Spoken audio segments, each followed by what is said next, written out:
بسم اللہ الرحمن الرحیم نحمده ونصلی علی رسولہ الکریم اللہم صلی علی محمد وعلی آل محمد کما صلیت علی ابراہیم وعلی آل ابراہیم انکا حمید مجید اللہم بارک علی محمد وعلی آل محمد کما بارکت علی ابراہیم وعلی آل ابراہیم انکا حمید مجید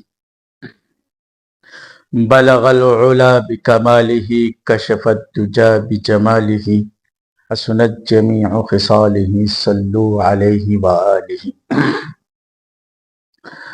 آپ لوگوں کے سامنے سیرت کا موضوع چل رہا ہے جس میں آپ صلی اللہ علیہ وسلم کے آباء و اجداد اور والدین کا ذکر آیا۔ آپ صلی اللہ علیہ وسلم کے والد مبارک کا پچھلے ایپیسوڈ میں ہم نے بیان کیا تھا، ان کا انتقال ہوا۔ آپ صلی اللہ علیہ وسلم یتیم ہو گئے اور آپ صلی اللہ علیہ وسلم کی پیدائش سے پہلے ہی آپ صلی اللہ علیہ وسلم کے والد مبارک نے اپنے ترکے میں ام ایمن باندھی تھی ایک، اور 5 اونٹ اور کچھ بکریاں وراثت میں چھوڑی۔ اب سب سے بڑا مسئلہ یہ ہے کہ آپ صلی اللہ علیہ وسلم کے جو والدین مبارک اور کریمین ہے، ان کے بارے میں کہا جاتا ہے کہ آیا ان کا ایمان کے بارے میں ہے یا نہیں، اس کے بارے میں ہم نے آج آپ کو بیان کرنا ہے۔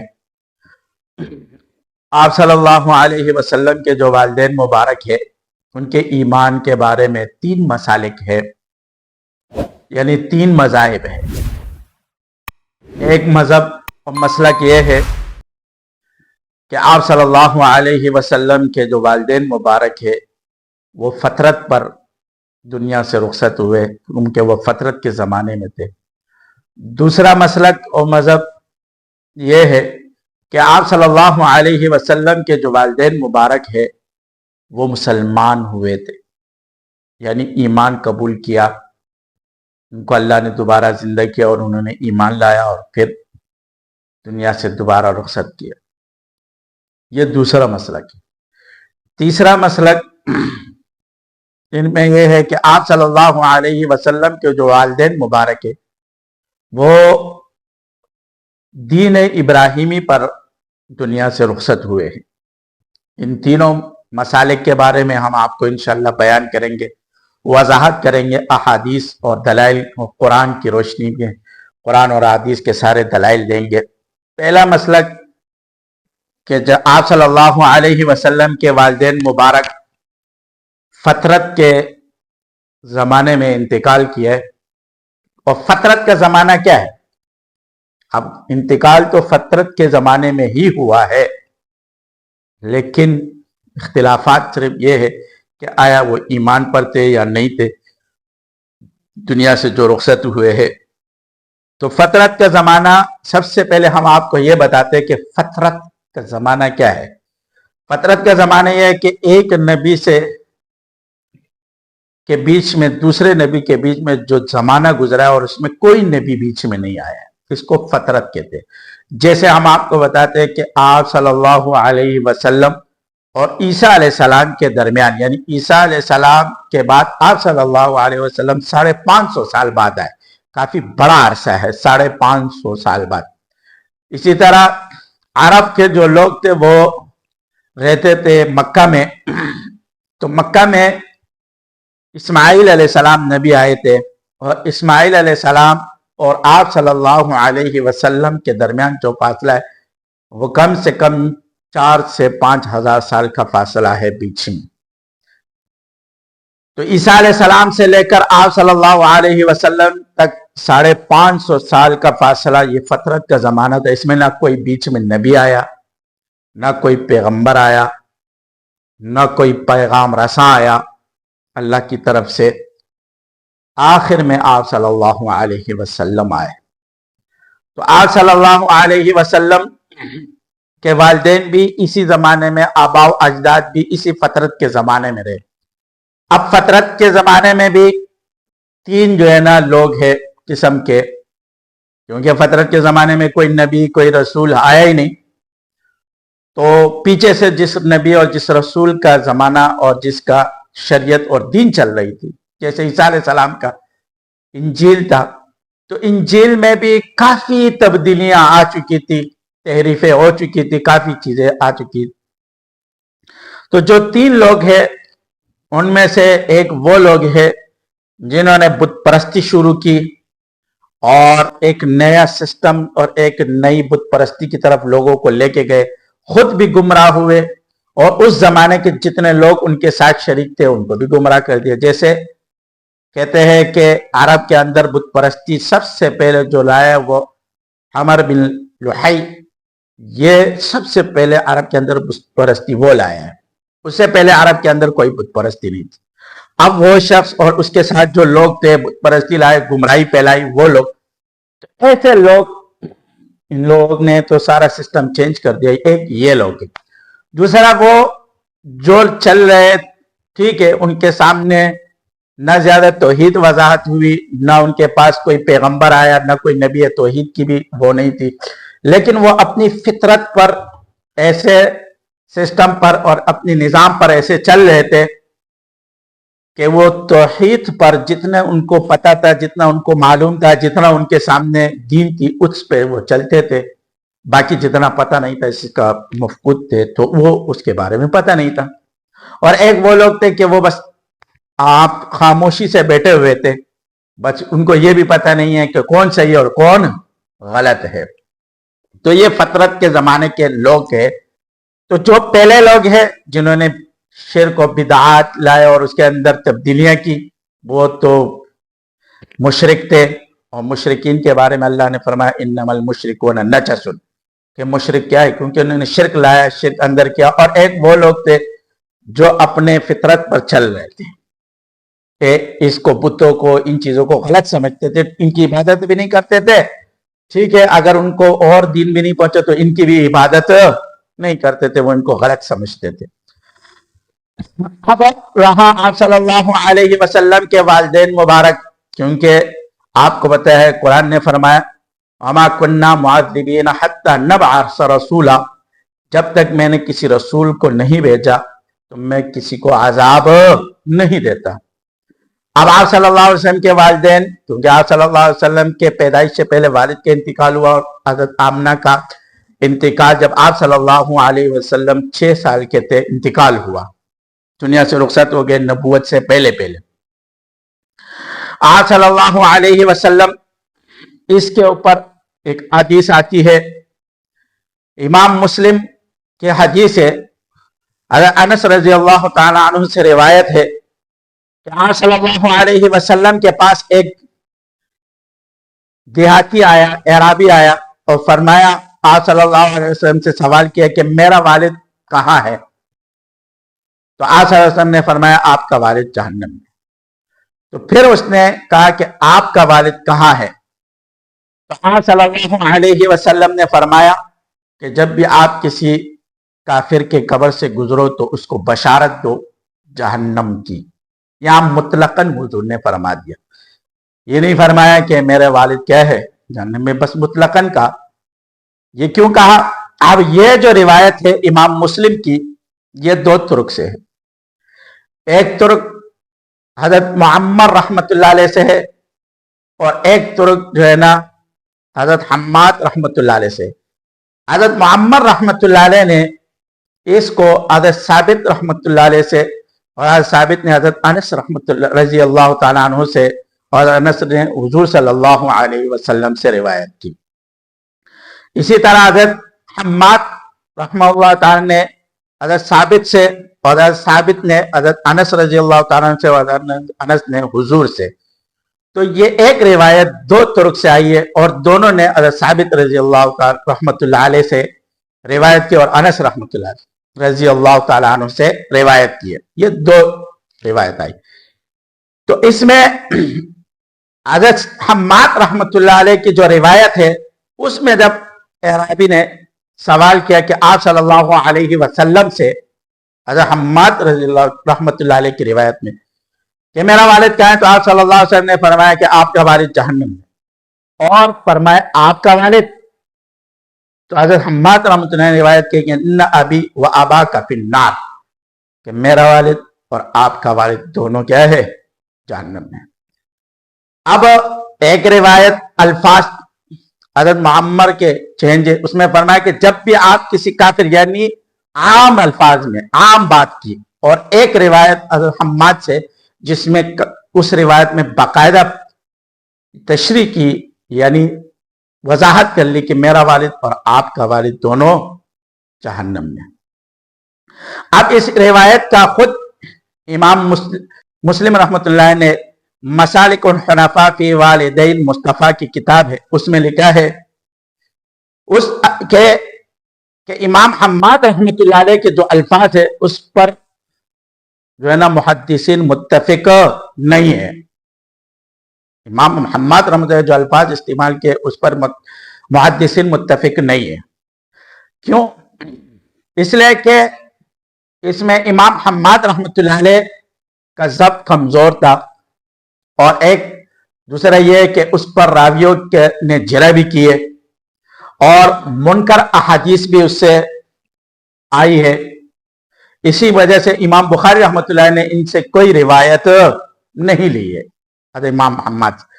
حضرت معمر رحمۃ اللہ علیہ سے یہ ہے کہ اس ثقت ہے اور بہتر بھی ہے حضرت حماد سے، اور ضبط بھی ان کے مضبوط ہے. اور امام بخاری اور امام مسلم نے ان سے روایتیں لی بھی ہے کافی. تو روایتیں ان کی جو ہے نا، اور ان کے الفاظ بھی وہی ہے جو آپ صلی اللہ علیہ وسلم کے الفاظ ہے، آپ مبارک کے جو الفاظ ہے. اب یہاں پر جو حضرت حماد رحمۃ اللہ علیہ کی حدیث ہے اس پر کہتے ہیں کہ یہ حدیث بالمعنی ہے. حدیث بالمعنی یہ ہے کہ ایک راوی ایک حدیث کو سنتے ہیں تو اس کے بعد اس پوری حدیث کا اپنی طرف سے ایک مطلب نکالتے ہیں، معنی نکالتے ہیں، اپنی طرف سے ایک مطلب نکالتے ہیں. تو حضرت حماد نے جو پوری حدیث سنی تو انہوں نے اپنی طرف سے یہ مطلب نکالا کہ ان ابی و ابا کا فی النار، یہ اپنی طرف سے یہ مطلب نکالا. اور یہ الفاظ فرمایا کہ اس حدیث میں آپ صلی اللہ علیہ وسلم کے نہیں ہیں. کیوں؟ کیونکہ جب اس نے سوال کیا کہ آپ کے والد، تو آپ صلی اللہ علیہ وسلم نے وہ الفاظ فرمائے تو انہوں نے یہ الفاظ زیادہ کیے. اب معمر کی حدیث قوی ہے. کیوں؟ اس لیے کہ اس کے اوپر ایک اور روایت بھی ہے راوی، اور اس روایت کو بزار، طبری اور بہقی نے بھی روایت کی. حضرت عامر بن سعد رضی اللہ تعالی عنہ سے روایت کیا ہے کہ آپ صلی اللہ علیہ وسلم سے کسی جو ہے نا دیاتی نے، عرابی نے سوال کیا کہ میرا والد کہاں ہے؟ آپ صلی اللہ علیہ وسلم نے فرمایا کہ جہنم میں. اور فرمایا آپ کا والد؟ فرمایا جب بھی آپ کسی کافر کے قبر سے گزرو تو اس کے بارے میں ان کو بشارت دو جہنم کے بارے میں. تو یہ روایت اور معمر کی روایت، اس روایت سے معمر رحمۃ اللہ علیہ کی روایت اور قوی ہو جاتی ہے. تو یہاں پر جو آپ صلی اللہ علیہ وسلم نے ان کو یہ والے فرمایا، کیونکہ وہ اعرابی کو جہاں نے فرمایا کہ آپ کا والد جہنم میں، تو اس کا رنگ تخیر چینج ہو گیا اور ناراض ہو گئے، دل میں بہت خفا ہوئے. اسی لیے انہوں نے ڈائریکٹ آپ صلی اللہ علیہ وسلم سے ان کے والد کے بارے میں سوال کیا کہ آپ کا والد کہاں ہے. تو آپ صلی اللہ علیہ وسلم ان کا دل نہیں دکھانا چاہتے تھے، کیونکہ وہ ایمان سے متنفر ہو جاتے. تو اس لیے حضور نے فرمایا جب بھی آپ کسی کافر کی قبر سے گزرو، یعنی عمومی فرما دیا، کیونکہ جس کافر کے کافر تو کافر ہے، چاہے وہ کسی بھی دور کا ہو. تو کافر جب بھی کسی کافر کی قبر سے گزرو تو اس کے اوپر جو ہے نا بشارت دو جہنم کی. اس میں اپنے والدین کے تذکرہ، اپنا اس کا تذکرہ نہیں کیا. تو اس روایت سے یہ نہیں معلوم ہوتا کہ آپ صلی اللہ علیہ وسلم کے والدین کے کفر پہ دنیا سے رخصت ہوئے، نہیں.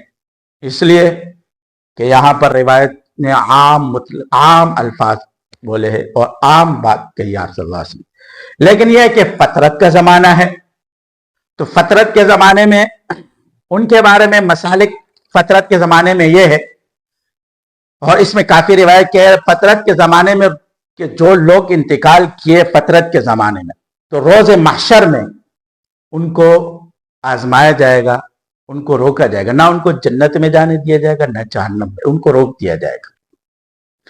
جنت میں جانے سے پہلے ان کی آزمائش ہوگی، اور یہ روایت اسود بن سریع رحمہ اللہ تعالی نے روایت کی ہے کہ آپ صلی اللہ علیہ وسلم سے آپ نے فرمایا 4 لوگوں کو روکا جائے گا روز محشر۔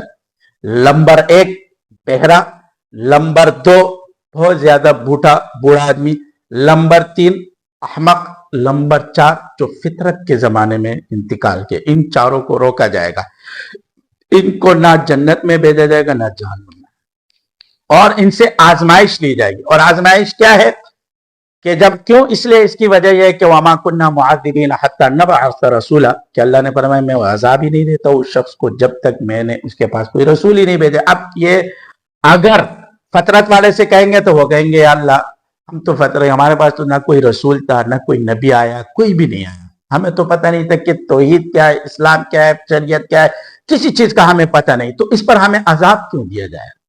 اسی طرح بوڑھے سے سوال کیا جائے تو کہ اللہ ہم اتنے بوڑھے تھے ہمیں تو پتہ ہی نہیں تھا، ہمیں کیا پتا۔ احمق کہے گئے اللہ میں تو جو ہے نا پاگل تھا، بے عقل تھا، میرے پاس کیا ہے جو ہے نا، لوگ تو مجھے لاتے مارتے تھے۔ اور بہرا کہے گئے اللہ میں تو بہرا تھا، میں تو سنتا ہی نہیں تھا، مجھے کیا پتا۔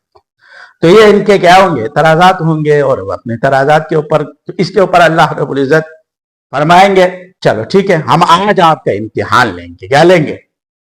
اور امتحان جب لیں گے تو اللہ رب العزت ان سے فرمائیں گے امتحان میں ایک آگ پیدا کریں گے، ایک آگ میں کہیں گے کہ یہ آگ ہے، اللہ رب العزت کو کہیں گے کہ چھلانگ مارو اس آگ میں، جاؤ یہ میرا حکم ہے، جاؤ اب آپ کی آزمائش ہے، جاؤ۔ تو جو لوگ اس آگ میں چلے جائیں گے تو وہ تو سیدھا جنت میں چلے جائیں گے، اور جو لوگ انکار کر لیں گے، کہتے ہیں نا کہ بعض لوگوں کو اللہ کہیں گے، اللہ کو تو پتہ ہے نا کہ اگر یہ دنیا میں ہوتا تو یہ اگر میں نبی بھیجتا تو یہ اس نبی پر لازمی ایمان لاتا، اور یہ لازمی ایمان نہیں رہا، یہ تو اللہ کو پتا تھا، لیکن پھر بھی اللہ رب العزت حجت پورا کرے گا، اور حجت پورا کرنے کے لیے اللہ رب العزت ان سے یہ سوال اسی لیے کرے گا کہ آپ لوگ جہنم میں تو اس آگ میں جاؤ۔ جو لوگ آگ میں چلے جائیں گے کہیں گے کہ وہ آگ ان کے لیے ٹھنڈی ہو جائیں گے اور وہ جنت میں چلے جائیں گے، کیونکہ جب انسان پیدا ہوتا ہے تو فرشتہ پوچھتا ہے کہ اس کے بارے میں کیا لکھوں، سعید لکھوں یا بدبخت لکھوں، تو اللہ رب العزت کو تو پتا ہوتا ہے، تو اللہ کہتے ہیں سعید لکھے کیونکہ اس کے زندگی میں سعید لکھا ہوا ہے، اور جو بدبخت ہوگا اس کے بارے میں لکھے کہ اس کے بارے میں لکھ دو کیا ہے کہ یہ بدبخت ہے، ایسی بھی جائے۔ تو اور قرآن نے بھی کہا ختم اللہ علی قلوبہم وعلی سمعہم وعلی ابصارہم غشاوۃ ولہم عذاب عظیم، کہ ختم اللہ ہم نے ان کے دلوں پر، ان کے کانوں پر، ان کے ہر چیز پر مہر لگائی ہے۔ تو جن کے دلوں پر، کانوں پر، ہر چیز پر مہر لگتی ہے، چاہے وہ زندہ ہو تو بھی ایمان نہیں لاتے، اور چاہے وہ بعد میں چاہے وہ دنیا میں ہو یا روز محشر میں ہو وہ اسی طرح رہیں گے۔ تو یہ آزمائش اللہ اسی لیے لیں گے۔ تو اگر آپ صلی اللہ علیہ وسلم اسی طرح اس میں مسالک، امام ابو حنیفہ رحمۃ اللہ علیہ نے بھی فرمایا ہے کہ آپ کے والدین مبارک جو ہے نا وہ مات علی الفطرت، کہ وہ فطرت پہ انتقال ہوا ہے۔ اور اسی کو امام غزالی رحمۃ اللہ علیہ نے اسی طرح امام غزالی رحمۃ اللہ علیہ فرمایا کہ فطرت سے مراد کیا ہے، فرمایا یہ فطرت جو ہے نا ایمان کے معنی میں ہے۔ فطرت کیا ہے؟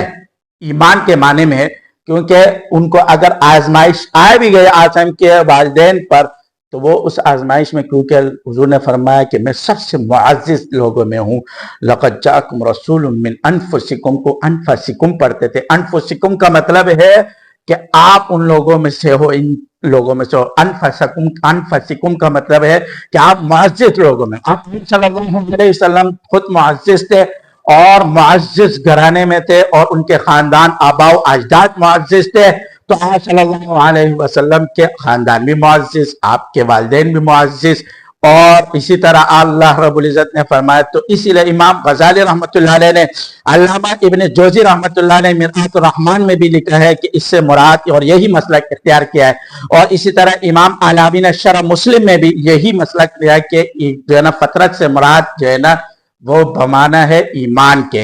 اور امام اعظم رحمۃ اللہ نے بھی فرمایا۔ تو ان جو اکابرین نے، ان بزرگان دین نے فرمایا ہے، اور امام مسلم اور اسی طرح امام بخاری ان کا مذہب بھی یہی ہے کہ آپ فطرت کے زمانے پہ گئے، تو جب فطرت کے زمانے پہ یہ لوگ گئے تو فطرت سے مراد یہ کہ ایمان میں، اور آپ کو پتہ ہے کہ دوسری ایک روایت ہے امام حاکم نے حضرت جو ہے نا ابن مسعود رضی اللہ تعالیٰ عنہ سے روایت کی ہے کہ آپ صلی اللہ علیہ وسلم، صحیح روایت ہے امام حاکم کے نزدیک یہ صحیح روایت ہے کہ آپ صلی اللہ علیہ وسلم سے سوال کیا گیا کہ آپ کے والدین کے بارے میں کیا آپ، تو آپ نے فرمایا کہ میں نے اللہ سے نہیں مانگا، لیکن روز محشر جب میں مقام محمود پر فائز ہوں گا، تو اس کا مطلب یہ ہے کہ آپ صلی اللہ علیہ وسلم جب مقام محمود پر فائز ہوں گے تو جب ساری دنیا کی شفاعت کریں گے وہ تو آپ کے اپنے والدین ہے، کیا کریمین ہے، جن کے بدن سے اللہ رب العزت نے ان کو پیدا کیا فرمایا، اور پھر خود آپ قرآن کہتے ہیں وَلَسَوْفَ يُعْتِيكَ رَبُّكَ فَتَرْضَىٰ، اے میرے نبی ان قریب میں تمہیں راضی کروں گا، خوش کروں گا، قریب ان قریب۔ اس لیے ابن عباس نے اس کی تفسیر میں لکھی ہے کہ اس سے مراد یہ ہے کہ آپ صلی اللہ علیہ وسلم اپنے اہل بیت کے لیے جو ہے نا سوال کریں گے، اپنے اہل بیت، جب اپنے اہل بیت کے لیے سوال کریں گے، اور پھر درود ابراہیمی، اللہ رب العزت نے جب درود ابراہیمی اللہم صلی علی محمد وعلی آل محمد، اے میرے کیا ہے کہ درود و سلام بھیجو کس کے اوپر؟ محمد پر، اور رحمت نازل ہو کس کے اوپر؟ آل محمد پر۔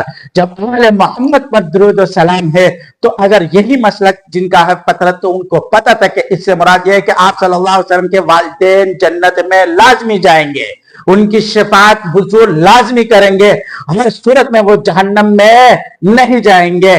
اگر وہ فطرت والے زمانے پہ گئے ہیں تو وہ جنت میں جائیں گے اور حضور ان کی شفاعت کریں گے مقام محمود پر بے فائز ہو کر۔ اور اس آیاتوں کے دلائل میں بھی اور ان احادیث کے دلائل میں بھی میں نے آپ کو حدیث جو بیان کی تھی اسود، یہ ابو ہریرہ رضی اللہ تعالیٰ عنہ سے بھی مرفوع روایت مرفوع ہے، انس سے بھی ہے، امام اسحاق نے، امام بہقی نے اپنی کتاب میں حضرت معاذ بن جبل سے بھی ہے، اور اسی طرح حضرت ابو سعید خدری رضی اللہ تعالیٰ عنہ سے بھی کہ فطرت والے لوگوں کو روکا جائے گا اور ان کو امتحان میں ڈالا جائے گا۔ تو جب ان کے امتحان ہوگا تو آپ نے شفاعت کی اپنے والدین کے لیے، آبا و اجداد کے لیے، تو ظاہر بات ہے اللہ تعالیٰ ان کو سیدھا جنت میں ڈال لیں گے اور وہ اس امتحان میں کامیاب ہو جائیں گے، کیونکہ انہوں نے آپ صلی اللہ علیہ وسلم کا زمانہ نہیں پایا۔ اگر وہ آپ صلی اللہ علیہ وسلم کے زمانہ پاتے تو وہ واقعتاً مسلمان ہو جاتے، وہ کبھی نہیں چھوڑتے اور وہ ایمان لازمی لاتے۔